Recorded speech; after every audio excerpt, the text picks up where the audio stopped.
અને મહાભારત અને વાલ્મીકી રામાયણ એટલા માટે સમાજમાં હું ગાઉં છું કે મહાભારતે તમને મને બહુ મોટું જ્ઞાન આપ્યું છે સાહેબ. અમુક અમુક કાર્ય છે ને એ ક્યારેક ક્યારેક આપણા સમાજને બહુ ગેરમાર્ગે લઈ જાય છે. અને હું ઘણી વખત કહું છું, અમુક જગ્યાએ કેવલ દીકરીનો વાક નથી હોતો, એની માવુનો પણ વાક હોય છે. યસ, જેવા મહારે જાય ને એટલે પેલો આઈફોન આપે, બેટા કાંઈ પણ તકલીફ પડે ફોન કરી દેજો. ત્યાં આઈફોન નથી દેવાનો, સંસ્કાર દે ની હારા, એકાદી માળા દે, એકાદો ઠાકુરજીનું જબલું દે, બેટા રોજ આ પહેરાવજે અલગ અલગ હો હાલે, ઈ દે.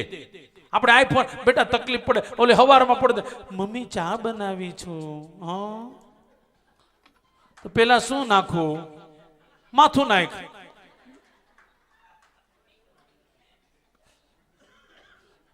મમ્મી ન્યાથી કે અત્યારમાં બેટા અહીંયા ન્યા ઉઠી ગઈ, અહીંયા તો નહોતી ઉઠતી, તે ઉઠાડી નહીં, તું હુતી હતી.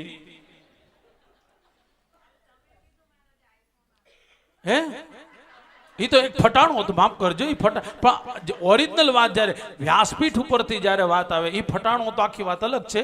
પણ ધર્મશાસ્ત્ર તમને અમુક મર્યાદા ના પાડે, અમુક વસ્તુ ચોક્કસ કરો. દીકરી સાસરે જતી હોય ત્યારે માએ શું કેવું જોઈએ એ રામાયણ ભાગવત મહાભારત કહે છે. સાનંદમ સદનમ સુતાશ્ચ સુધિયમ કાંતા પ્રિય ભાષિણ આતિથ્ય શિવ પૂજનમ પ્રતિદિનમ ધન્યો ગૃહસ્થાશ્રમ. તારા આશ્રમને ધન્ય બનાવવું છે બેટા, એટલું કામ કરજે. સાસરે ગયા પછી સૌથી પહેલા તું એવું ભૂલી જજે કે કોઈ મારા મા બાપ ન્યા છે. સાચા મારા મા બાપ કોણ? તો કે મારા સાસુ સસરા.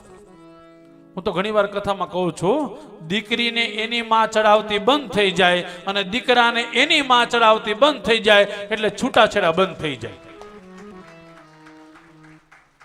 એટલે એક પક્ષ નહીં, બે પક્ષે બોલું છું.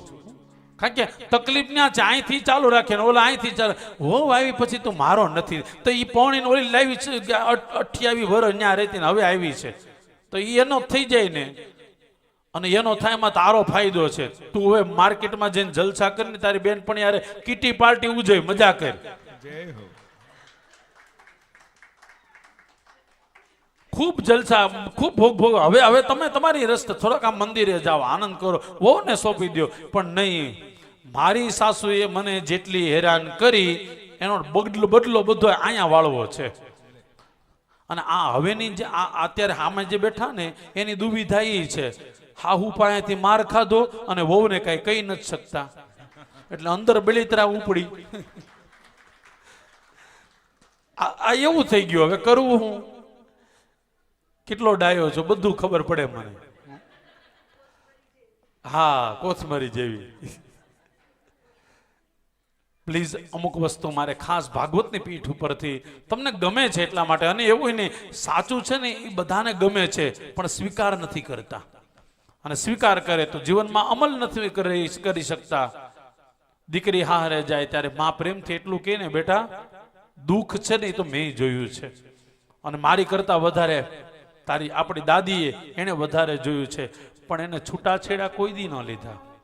જેવું સમય હતો એ પ્રમાણે અમે વર્તન કર્યું. તું પણ બેટા થોડું દુઃખ આવે તો સહન કરજે, દુઃખ કાયમ રહેવાનું નથી. સાહેબ માફ કરજો, મુંબઈમાં ક્યારેય મને જોવું નથી મળ્યું. મેં ગામડામાં જોયું છે, નણંદબા હાલતા જાય ને ભાભીને પાટા મારતા જાય, આ મેં મારી આંખે જોયેલું છે. આવું દુઃખ છે આપણે?